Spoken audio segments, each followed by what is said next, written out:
सागर की मकरोनिया के दीनदयाल नगर में एक आवासीय मकान में कथित रूप से अवैध मस्जिद बनाए जाने को लेकर विवाद गहराता जा रहा है। इस मामले में स्थानीय पार्षद और वार्डवासियों ने एकजुट होकर क्षेत्रीय विधायक प्रदीप लारिया को आवेदन सौंपते हुए मामले में तत्काल कार्रवाई की मांग की है। वार्डवासियों का कहना है कि आवासीय क्षेत्र में नियमों को ताक पर रखकर मस्जिद का निर्माण किया गया है, जिससे क्षेत्र में असंतोष का माहौल है। इसी को लेकर पार्षद के नेतृत्व में रहवासियों ने विधायक को ज्ञापन देकर प्रशासनिक हस्तक्षेप की मांग की।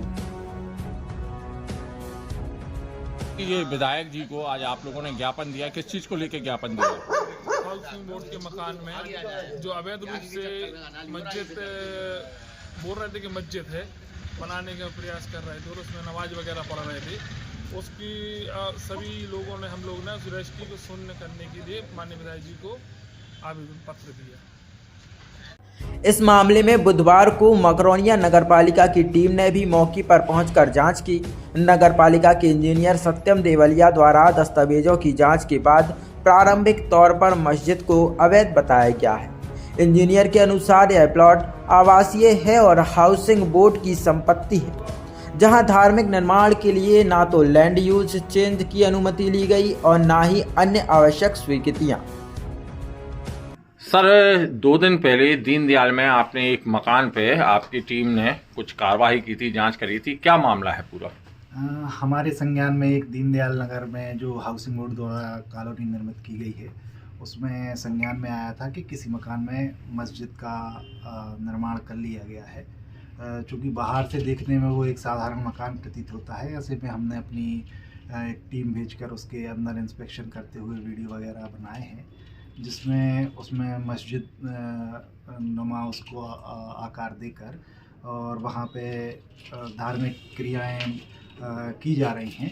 तो उसमें फिर हमने उनको संबंधित को नोटिस तामील किया है, जिसमें उन्होंने अपने दस्तावेज प्रस्तुत किए हैं। चूँकि हाउसिंग बोर्ड रहवासी कॉलोनी है, जिसके प्लाट नंबर 1466 की जो है जानकारी है।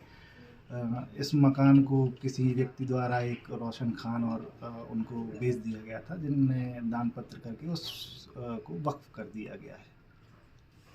अब इस पे आगे क्या कार्रवाई हो रही है? क्या? अभी जो हमने प्रथम दृष्टया जो इनके दस्तावेज देखे हैं, उसमें संबंधित द्वारा 100 रुपये के नोटरी के दस्तावेजों के द्वारा माध्यम से दान पत्र किया गया है, जो कि प्रथम दृष्टया वैलिड नहीं है। और इस मामले में चूँकि हाउसिंग बोर्ड की भूमि है, तो उसको वक्फ भूमि लीज पर होती है, उसके मालिक हाउसिंग बोर्ड ही रहता है।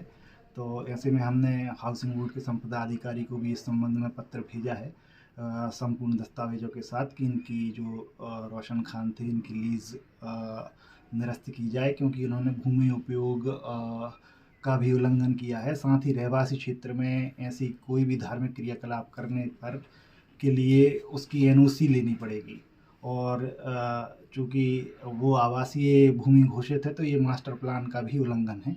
इस संबंध में हमने कलेक्टर सर के लिए भी इसमें पत्राचार किया है। मंदिर मस्जिद जो बनते हैं, क्या इनसे कोई संबंधित निकाय से मस्जिद हैं, तो इनमें भी अनुमति की आवश्यकता है, चूँकि धर्म पब्लिक से जुड़ा हुआ क्रियाकलाप है। और अभी एक नौगांव वाली घटना सभी के संज्ञान में होगी कि मंदिर का गेट गिर गया है। तो ऐसे में सभी जगह जो ऐसे निर्माण होते हैं, उनमें स्ट्रक्चरल एनालिसिस प्रॉपर होना चाहिए, इसलिए इन सभी की प्रक्रिया या अनुमति नगरपालिका से कार्रवाई क्या? हाउसिंग बोर्ड एक आवासीय कॉलोनी है, जिसमें लैंड चेंज ऑफ यूज के लिए आवेदन देना पड़ता है। तो क्या जो पहले के पूर्ववर्ती मालिक हों, मतलब लीज होल्डर हैं, उनसे जो रजिस्ट्री के माध्यम से भूमि ग्रहण की है, सिर्फ उसका नामांतरण हाउसिंग बोर्ड में हुआ है। तो इसकी पूरी जानकारी के लिए हमने हाउसिंग बोर्ड को भी पत्र लिखा है। मस्जिद के लिए किसी भी प्रकार का कोई एनओसी के लिए आवेदन नहीं हुआ है। टैक्स भी जमा हुआ? टैक्स भी संबंधित रोशन खान जो मालिक थे, उन्हीं के नाम पे है, मस्जिद के नाम पे नहीं हो ही नहीं सकता। तो टैक्स क्या मस्जिद के नाम पे जमा हो रहा था या नहीं, टैक्स संबंधित रोशन खान के नाम पे, जिनके लीज होल्डर हैं, उनके नाम, रेसिडेंस के नाम, रेसिडेंशियल ही हो रहा है। Thank you. वहीं इस मामले में विधायक प्रदीप लाड़िया का क्या कहना है, आइए जानते हैं। दीनदयाल नगर में एक निजी मकान में, रेसिडेंशियल मकान है, उसमें नगर पालिका ने जांच करवाई तो वहाँ पे मस्जिद चल रही थी, क्या कहेंगे इसको? देखिए, अभी मैं कुछ दिन पहले दीनदयाल नगर में आया था तो यहाँ के जनमानस ने और पार्षद जी ने शिकायत की, राजा रिछारिया जी ने, कि यहाँ पर अवैध रूप से यहाँ पर मस्जिद का संचालन हो रहा है। मैंने जानकारी ली तो पता पड़ा कि हाउसिंग बोर्ड के मकान जो रहवासी के लिए लैंड यूज़ में है, उस पर अवैध तरीके से मस्जिद तो निर्माण नहीं, लेकिन मस्जिद जैसा वहाँ पर गतिविधियाँ चल रही थी।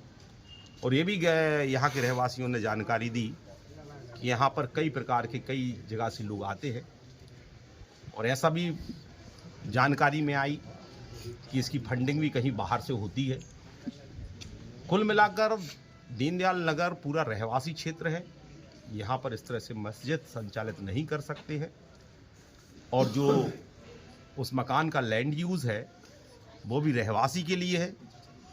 ऐसी जगह पर यदि गतिविधियाँ होंगी तो लोगों को दिक्कत होगी, पार्किंग की भी दिक्कत होगी, लाउड स्पीकर बजेगा तो उसकी भी दिक्कत होगी।